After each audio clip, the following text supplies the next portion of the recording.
اعوذ باللہ من الشیطان الرجیم، بسم اللہ الرحمن الرحیم۔ ناظرین، آپ دیکھ رہے ہیں پروگرام بات کرنا ضروری ہے۔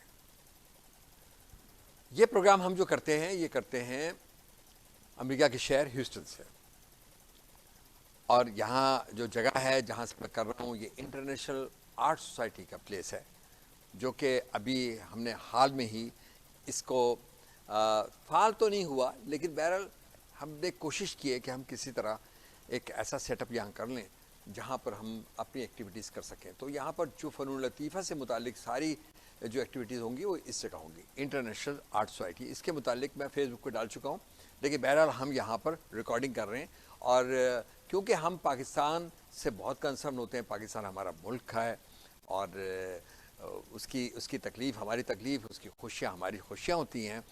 تو آج کل جو ایک بحث چل رہی ہے سوشل میڈیا پہ بھی چل رہی ہے، اور ویسے بھی لوگ جو ہے بات کر رہے ہیں، تو پاکستان سے متعلق ہے صدارتی نظام پہ۔ اس سلسلے میں ہم نے سوچا کہ چھوٹا سا پروگرام کیا جائے، ایسا ایک پروگرام جس سے کہ ہمارے دل کی بھڑاس بھی نکل جائے اور ہمیں بھی پتہ چل جائے کہ ایکچولی جو ہے نظام کی ہمارے ہاں کا مسئلہ ہے یا ہمارے ہاں گورننس کا مسئلہ ہے، ہم نظام کو صحیح چلا نہیں رہے۔ تو اس سلسلے کے اندر ہم نے سوچا کہ ہم اپنے جو ہمارے ایکسپرٹ ہیں جناب مسعود عبدالی صاحب، ان سے بات کرتے ہیں۔ تو لیکن اس سے پہلے میں آپ سے صرف ایک درخواست کروں گا کہ یہ جو ہمارا چینل ہے جو یوٹیوب کا، اس کو آپ جو ہیں سبسکرائب کریں۔ مجھے ذرا اچھا نہیں لگتا کہ میں ہر دفعہ بار بار کہوں، میں اپنے دوستوں کو بھی نہیں کہا، تو کچھ ہمارے جو دیکھنے والے لوگ ہیں وہ تعداد زیادہ نہیں ہے ان کی، تو آپ لوگ برائے مہربانی جب یہ دیکھیں تو آپ جو ہے اور اپنے دوستوں کے ساتھ بھی شیئر کریں، اور کوشش کریں کہ ہمارے اس چینل کو اتنے کم از کم لوگ دیکھنے لگیں کہ ہمیں ویڈیو بنانے میں بہت مسرت ہو۔ تو چلیے بات کا سرا جوڑتے ہیں پھر اسی جگہ سے کہ میں مسعود عبدالی صاحب سے پوچھتا ہوں کہ مسعود عبدالی صاحب، آپ بتائیے کہ یہ جو صدارتی اور پارلیمانی نظام کی بحث ہے، حالانکہ آپ دیکھیں دنیا کے اندر ایک نظام نہیں ہے، حکومت کرنے کے بے شمار نظام ہیں، کہیں تو فوجی ڈکٹیٹر بھی ہوتے ہیں، کہیں بادشاہت ہے، اور کہیں پارلیمانی نظام ہے، کہیں صدارتی نظام ہے، بہت سارے ہیں۔ لیکن کیا آپ سمجھتے ہیں کہ ہمارے ہاں یہ جو پارلیمانی نظام ہے یہ فیل ہوتا ہوا نظر آ رہا ہے؟ کیا آپ سمجھتے ہیں کہ یہ گورننس کی جو ہے اس کو نہ چلانے کا جو طریقہ ہے ہمارا، اس کی وجوہات ہیں؟ کیونکہ اس پہ بہت ساری کمپلین ہیں، اس کے اندر کمپلین کر رہے ہیں کہ صدارتی نظام کی وجوہات یہ ہیں کہ اگر جو پارلیمنٹ نظام کے جو پارلیمنٹ کے ممبران ہوتے ہیں وہ بلیک میل کرتے ہیں اور حکومت صحیح نہیں کرنے دیتے، بہت سارے سوال ہیں، تو آپ بتائیے کہ۔ شکریہ باسط صاحب۔ دیکھیں، پہلی بات تو آپ نے خود ہی فرمایا کہ پارلیمانی نظام اور صدارتی نظام یہ نئے نہیں ہیں، کئی صدیوں سے یہ چل رہا ہے۔ مثلاً ٹھیک ہے، امریکہ میں جہاں بیٹھے ہیں یہاں 1776 سے نظام چل رہا ہے، تو 250 سال ہو گئے اس نظام کو چلتے ہوئے، صدارتی نظام کو۔ پارلیمانی نظام کی بہترین مثال برطانیہ ہے، کئی سو سال سے وہ بھی چل رہا ہے۔ اس کے علاوہ جو آسٹریلیا ہے، نیوزی لینڈ ہے، ہمارا پڑوسی ہندوستان ہے، نیا ہمارا ملک بنگلہ دیش ہے، وہاں بھی پارلیمانی نظام چل رہا ہے۔ اور خود پاکستان میں پارلیمانی نظام اور صدارتی نظام دونوں چلا ہے، بلکہ صدارتی نظام زیادہ چلا ہے۔ مثال کے طور پر آغاز جب ہم نے آزادی حاصل کی اس وقت پارلیمانی نظام شروع ہوا ہمارے ہاں، وہ صرف چل سکا کوئی 11 سال، 47 سے 58 58 تک، پھر مارشل لا آ گیا، اور وہ نظام قائم رہا ہمارا تقریباً 1972 تک، جب تک ڈھاکہ جو ہے سقوط ڈھاکہ تک وہ نظام چلتا رہا۔ ٹھیک۔ پھر بھٹو صاحب نے پارلیمانی نظام کا آغاز کیا، اور پھر پہلی بار پاکستان میں ایک دوسرا آئین بنا۔ پہلے 56 میں آئین بنا تھا، وہ 2 سال میں منسوخ ہو گیا، اس کا 73 میں آئین بنا، پھر ہمارے پارلیمانی جمہوریت شروع ہوئی۔ تو 73 سے شروع ہوئی، 77 میں ایک اور مارشل لا آ گیا۔ اچھا، وہ ماشاء اللہ 88 تک رہا، 11 سال تک۔ اس کے بعد پھر ایک صدارتی نظام آیا ضیاء الحق صاحب کا، وہ چلتا رہا ان کی موت تک، 88 تک۔ پھر تھوڑا سا لولا لنگڑا جو ہے پارلیمانی نظام بحال ہوا، اور وہ اس کے بعد 1999 میں وہ بھی ختم ہو گیا، پھر پرویز مشرف صاحب آ گئے، جو رہا تقریباً 2013 تک۔ بلکہ میں سمجھتا ہوں شاید آپ کے ناظرین کو اور آپ کو یہ بات اچھی نہ لگے، لیکن ہزاروں خرابیوں کے باوجود پیپلز پارٹی کا یہ کارنامہ تو ہے، اور آصف زرداری صاحب کا کارنامہ ہے کہ انہوں نے صدارتی اختیار جو پارلیمان کے اختیار لے لیے تھے، ضیاء الحق نے اور پرویز مشرف نے ترامیم کے ذریعے انہوں نے اس کو واپس کیا پارلیمان کو. تو صحیح معنی میں 2013 کے بعد سے ہمارا پارلیمان نظام باقی پارلیمانی نظام بنا. تو گویا صحیح معنی ہم سے 7 سال سے پارلیمان چلا, تو ہمارے ملک میں زیادہ وقت صدارتی نظام رہا ہے. اگر آپ کہہ رہے ہیں خرابی آئی ہے تو خرابی صدارتی نظام کی وجہ سے اچھا, آئی. تو میں یہاں ایک کریڈٹ آپ نے دیا ہے زرداری کو کہ وہ اس نے اپنے اختیارات جو تھے بحیثیت صدر وہ واپس کر لیے پارلیمان کو, جی, لیکن اس کے بعد اس کے علاوہ اس کے کریڈٹ پہ کوئی چیز نہیں ہے. یہ کہتے ہوئے میں بالکل نہیں جھجک رہا. تو چلیے آپ نہیں, یہاں نہیں, یہاں بات جو ہے اس کی نہیں ہو رہی. میں نے پہلے بھی عرض کیا نا کہ زرداری صاحب سے ہزاروں اختلاف ہو سکتا ہے, لیکن بہرحال یہ تاریخی حقیقت ہے کہ انہوں نے اپنے اختیارات کو پارلیمان کے حوالے کر دیا. اور ایسا بہت کم ہوا ہے کہ لوگ اپنے اختیارات سے دستبردار ہوتے ہوں, ایسا کم ہی ہوا ہے, لیکن یہ انہوں نے کیا. میرے کہنے کا مطلب یہ تھا کہ گزشتہ یعنی پارلیمانی نظام پاکستان میں تو صحیح معنی میں گزشتہ 6-7 سال سے ہی چل رہا ہے. اس سے پہلے مسلسل صدارتی نظام رہا. اچھا, صدارتی نظام کے جو ثمرات ہم نے دیکھے, مشرقی پاکستان صدارتی نظام کے دوران الگ ہوا, سیاچن میں صدارتی نظام کے دوران سب کچھ ہوا. جو ہمارے دہشت گردی کا اتنا بڑا یعنی ایک سلسلہ 10-12 سال چلا جس میں لاکھوں لوگ ہمارے شہید ہوئے, وہ صدارتی نظام کے دوران ہوتا تھا. تو اس لیے میرا خیال ہے کہ اچھا, پھر ایک اور اس میں اہم بات جو ہمیں دیکھنی چاہیے کہ یہ پارلیمانی نظام پاکستان کے آئین کا حصہ ہے. اور جیسا میں نے کہا کہ پاکستان کے آئین بننے میں ہمیں کو 20-25 سال لگے. 47 میں ملک آزاد ہوا, 73 میں جا کے ہم نے آئین بنایا. بڑی مشکل سے آئین بنا, اور آئین جو ہے ایک سماجی معاہدہ ہوتا ہے مختلف قومیت کے درمیان. پاکستان جو ہے دیکھیں ہے تو مسلمانوں کا ملک, ہم سارے مسلمان, لیکن لسانی اقلیتیں ہیں, لسانی یونٹس ہیں وہاں پر, لسانی اکائیاں ہیں وہاں پر جن کے آپس میں اختلافات ہیں. میں نے ہمیں اس بات کو ماننا چاہیے کہ ہمارے جو مختلف قومیتیں ہیں, پشتون ہیں, بلوچ ہیں, جو خصوصاً جو مائنورٹی میں ہیں, ان کو شکایات ہے وفاق سے. تو اچھا, پھر اس کے باوجود ان سب کو ملا کر کے پھر میں کہوں گا آپ کو پیپلز پارٹی کی بات ایک اور میں کہہ دوں, آپ کو بری لگے گی, یہ بھی کمال ہے پیپلز پارٹی کا. اچھا, کہ پاکستان میں پہلا جو متفقہ آئین ہے وہ پیپلز پارٹی نے بنایا, ذوالفقار بھٹو صاحب نے. تو بڑی مشکل سے ایک سماجی معاہدہ ہوا, ایک معاہدہ ہوا جس آئین بنا. اب دوبارہ یہ بحث کرنا نظام کو بدلنے کی, وہ میرا خیال مناسب اس لیے کہ پارلیمانی نظام کو بدلنے کا مطلب یہ کہ تقریباً سارے آئین کو دوبارہ لکھنا پڑے گا. اچھا, اس کے لیے تمام قومیتوں کو, تمام اکائیوں کو جمع کرنا ایک مسئلہ ہو سکتا ہے اس کے اوپر. تو بلا وجہ میں سمجھتا ہوں غیر ضروری بحث ہے. اور پھر مجھے سمجھ میں نہیں آ رہا کہ اس سے ہو کیا رہا ہے. کہ اس میں دو باتیں لوگ کہہ رہے ہیں. ایک بات تو کہہ رہے ہیں کہ جی وزیر اعظم کے اندر اختیارات نہیں ہوتے, وہ محتاج ہوتا ہے پارلیمان کا.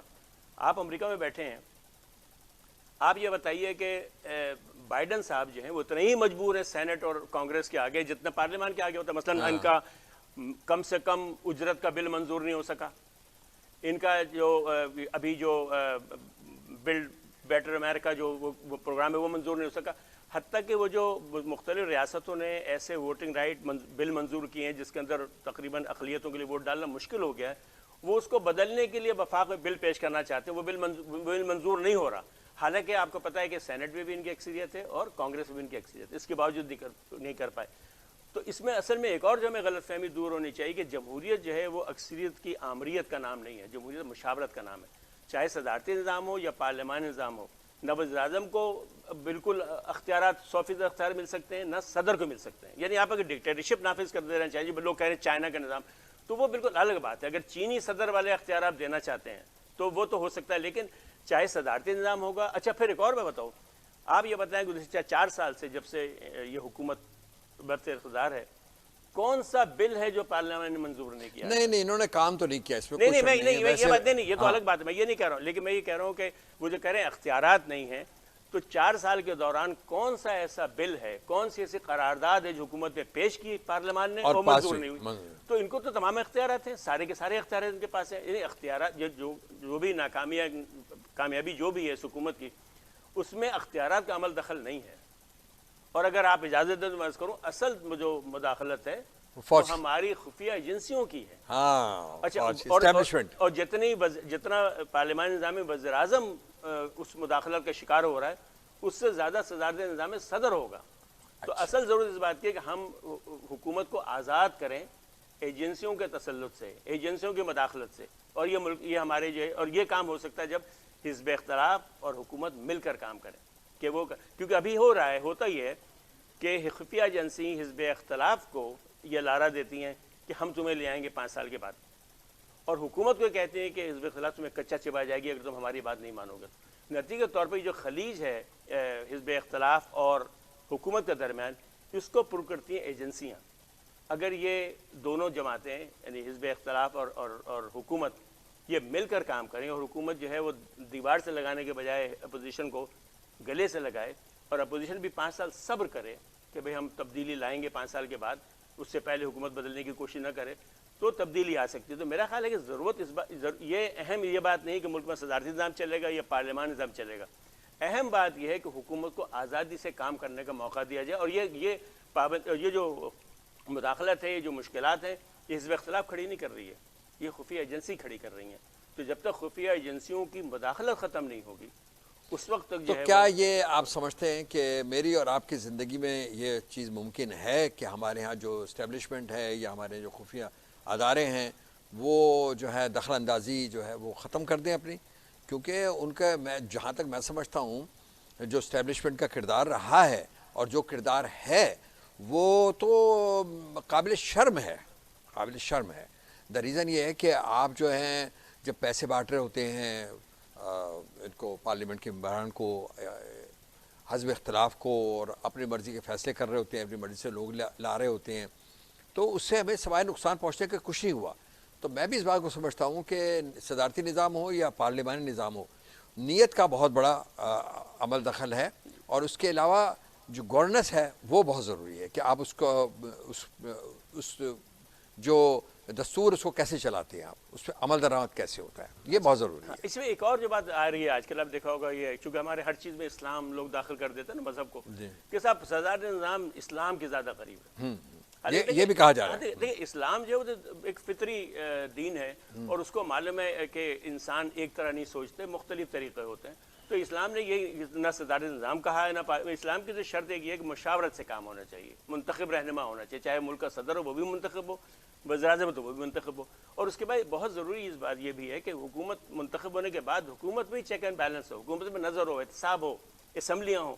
تو یہ جو ہم سمجھ رہے ہیں کہ صاحب کہ صدارتی نظام آئے گا تو صدر جو ہے بااختیار ہو جائے گا یا زیادہ بااختیار ہو جائے گا، تو ایسا نہیں ہوگا. اگر سوائے اس کے کہ ہم ڈکٹیٹر بنانا چاہیں، اگر ہم یہ چاہتے ہیں کہ صدر کو اتنا اختیار دے دی جائے کہ اس کو کسی سے پوچھنے کی ضرورت نہ پیش آئے، تو اور بات ہے. تو میرا خیال یہ جو ایک اور جو نیا یعنی میں سمجھتا ہوں فتنہ ہی ہے کہ یہ اسلام سے زیادہ قریب ہے، حالانکہ اس کا تعلق اسلام سے یا دین سے ہے ہی نہیں. اسلام جو اصول دیتا ہے مشاورت کا، وہ مشاورت پارلیمان میں بھی ہو سکتی ہے، وہ مشاورت صدارتی نظام میں بھی ہو سکتی ہے. تو خیر ہم اس نتیجے پہنچے ہیں ناظرین، میرا خیال ہے پہنچ گئے ہیں کسی نتیجے پہ. تو وہ ہم اس نتیجے پہنچے ہیں کہ نظام کوئی بھی ہو وہ اس کے لیے بہت ضروری ہے کہ نیت ہو کہ کام کرنے کی، اور اس سے کوئی فرق نہیں پڑتا کہ جو ہے صدر با اختیار زیادہ ہے یا پارلیمنٹ زیادہ با اختیار زیادہ ہے. فرق یہ پڑتا ہے کہ ہم سب کو مل جل کے کام کرنا چاہیے، اور ہماری اسٹیبلشمنٹ جو ہے اس کو سیاست سے دور رہنا چاہیے. میرا خیال ہے یہی ایک نتیجہ جو ہے دور رکھنا چاہیے. سیاستدانوں کو چاہیے کہ مل کر کے ایسے قوانین وضع کریں، اس طرح کے اپنا طرز عمل بنائیں کہ ایجنسیاں جو مداخلت نہ کر سکیں. اچھا ایک میں یہاں پر ایک چھوٹی سی بات کہتا جاؤں، ہو سکتا ہے بہت سے لوگوں کو بری لگے گی، لیکن ٹرکی میں بھی ایسے ہی ہوا تھا، ٹرکی میں بھی ایسا ہی تھا. لیکن جب میرا خیال ہے جب فوج نے ٹرائی کی تھی کہ کوپ کرنے کی، تو اس وقت جو ہے وہ لوگ نکل آئے تھے باہر. تو لوگوں کو بھی جو ہے وہ یہ سوچنا چاہیے کہ اگر انہوں نے ایک باوقار قوم کے طور پہ اور وہاں پہ رہنا ہے اس ملک میں، تو اس کے لیے بہت ضروری ہے کہ وہ جو ہے اپنی چاروں طرف نظر رکھیں کہ سیاست میں کیا ہو رہا ہے، ان کے ساتھ لوگ کیا کر رہے ہیں، کیا ہونا چاہیے. کیا خیال ہے اس کے متعلق آپ بتائیے. درست فرمایا آپ نے کہ جمہوریت کے جو محافظ ہیں، ملک کے محافظ اصل میں عوام ہیں. بنیادی طور پر ملک کا تحفظ جو عوام کی ذمہ داری ہے. یعنی فوج تو ان کے معاون ہے نا، فوج تو ان کے ساتھ ہوتی ہے، ان کا ساتھ دیتی ہے، لیکن ملک کے مالک عوام ہے، ملک کے محافظ بھی عوام ہے، اور فوج اس عوام کا حصہ ہے. چلیے ناظرین، تو میرا خیال یہ ہے کہ ہم بڑھتے ہیں اختتام کی طرف، اور ہم نے کوشش کی ہے کہ تھوڑا سا ڈسکس کرنے کی اس پروگرام کو. میرا خیال آپ کو اگر پروگرام ہمارا پسند آیا ہوگا تو ضرور آپ جو ہے ہمارے اس چینل کو سبسکرائب کریں گے انشاءاللہ. اور مجھے اور عبدالی صاحب کو اجازت دیجیے، اور ہم دعا گو ہیں پاکستان کے لیے کہ اللہ تعالیٰ پاکستان کو جو ہے اچھے لوگوں ہمارے حکمران اچھے لوگ ہوں اور ہماری فوج جو ہے اللہ تعالیٰ ان کو ہدایت دے کہ وہ ہمارے جو سولین معاملات ہیں اس میں دخل اندازی بند کریں، اور یہ بہت ساری چیزیں جو وہ کر رہے ہیں وہ نہ کریں تو بہت بہتر ہے۔ اللہ نے کے بعد شکریہ۔